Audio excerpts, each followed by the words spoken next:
Dead Man Deep by Lynne Mcewan. Detective Shona Oliver, Book 2, read by Angela Ness. For the fish and the fishermen, and those working to save marine ecosystems everywhere. Chapter 1. The lifeboat pager hauled Shona Oliver from her sleep. She threw back the covers and turned on the light. Next to her, husband Rob groaned, dragging the duvet back over his head. Shout. Her phone showed 4 a.m. Rob, don't forget about the guests. Make sure Becca gets some breakfast. She pulled on leggings and a long-sleeved t-shirt.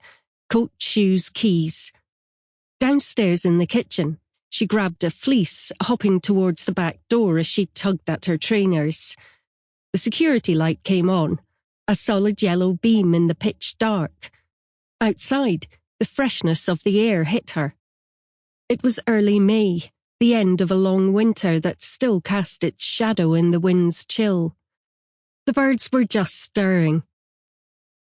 She turned the key in her 4-year-old Audi A3 and set off on the short drive down the hill to Kirkness Lifeboat Station. Skipper Tommy McCall had the boat hall doors open and the tractor idling. As she got out of the car, Shona glimpsed headlights on the winding road down into the village. Callum Stewart, the village's 22-year-old postman, was racing along the seafront from his girlfriend Paula's flat at the rear of the Royal Hotel. "What's the shout?" Shona called to Tommy as she stepped into her immersion suit. She pulled the seal over her head, catching it in the loose curls of her dark brown bob. "Immediate launch, Mayday call from Kilcatrin Island," Tommy replied. "It's within the Ministry of Defence base. Coast Guard has tasked us due to the state of the tide. It'll be a couple of hours before they can get a vehicle from the firing ranges over the causeway to the island." 6 minutes after she'd jumped out of bed, Shona was aboard the Margaret Wilson as they swept out into the Solway Firth with Tommy on the helm. Callum Stewart knelt opposite her, and they both gripped tightly to the anchor points as they left the scattered lights of Kirkness behind and headed southeast across the short choppy sea. Tommy pointed to the D-class lifeboat's navigation console, showing a chart of the coastline. "Kilcatrin Island is small and tidal. All this belongs to the MOD firing range." He indicated an area on the screen overlaid with red hatching. It covered a river estuary and a large block of land and coastline. "But the island isn't used for exercises. It's a bird sanctuary." "Any information on our caller?" Shona asked, above the roar of the outboard. "Not much." Shona couldn't see Tommy's weathered face in the faint light from the console, but she heard the tension in his voice. "Someone pressed the red button on the handheld VHF radio. No vessel ID, but Coast Guard got a GPS position off it. It's on the shoreline." She knew if the Mayday came from a ship, they were already aground, and every second was vital. Shona shivered and thought of Rob asleep in bed. He'd be up soon to fetch a couple of B&B guests from the Caledonian sleeper train in Carlisle. The fact he was willing to drive the 2-hour-plus round trip across the border into Cumbria and back showed how desperate he was to keep clients happy. Despite the plushness of their boutique B&B, the financial problems that had surfaced the previous autumn meant they needed every booking. 20 minutes later, the lifeboat approached the low mound of the tidal island, which sat a few hundred yards off the rocky promontory of Kilcatrin Airds. Shona radioed for an update, but the Coast Guard had heard nothing more from the stricken vessel.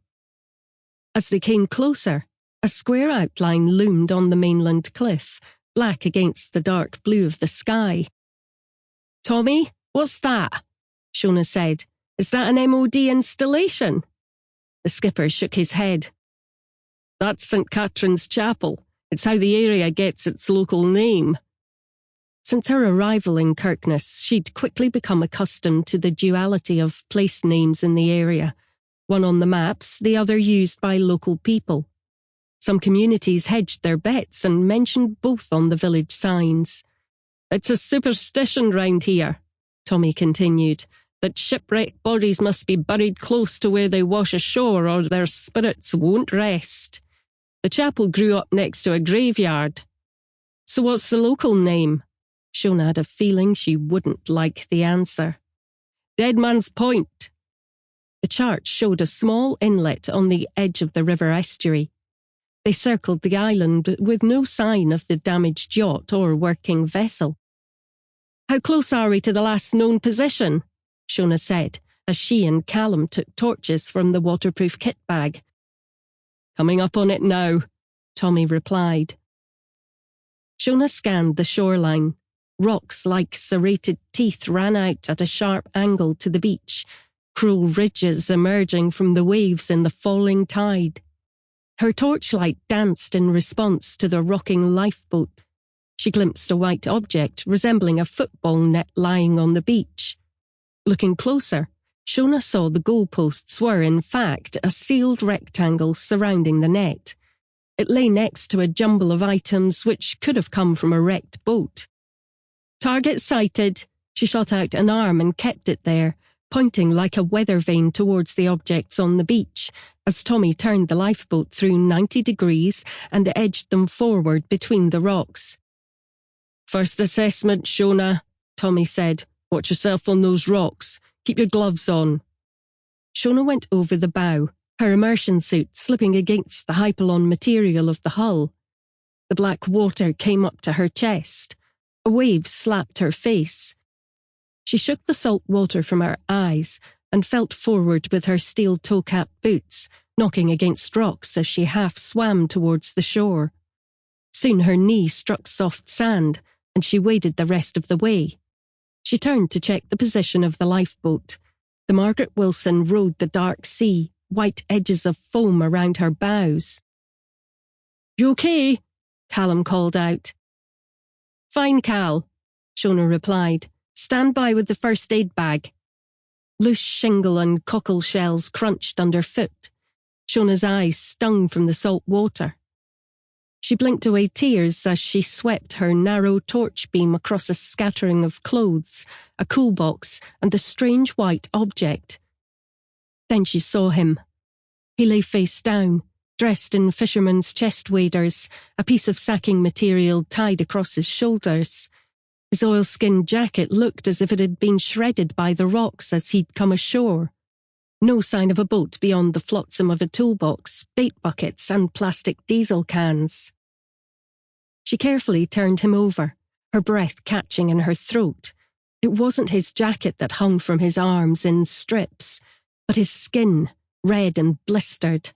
His face, like an over-ripened fruit, was beyond recognition and beyond the lifeboat's help. For a second, she thought he'd been in the water for weeks, but then she remembered the Mayday call. She searched around for any sign of the handheld VHF radio that had made the distress call. The inky sky was lightening, but the small west-facing beach still lay in deep shadow. Over the salt smell of the shore, there was another, sharper scent, a mixture of onions and burnt rubber. Had there been a fire? Shona climbed further up the shallow shingle bank, holding the torch high. Hello? She called. Lifeboat! Is anyone here? To her right, there came a low animal moan barely louder than the retreating waves. In the shelter of a large boulder, a shape moved, resolving slowly into human form. A boy, no more than 10 years old, younger than her own daughter Becca. He lay on his side and wore jeans and a blue hoodie. There was blistering to his face and hands, white flecks around his mouth, all signs of chemical burns. You're okay now, Shona said as she kneeled beside him. We'll get you sorted.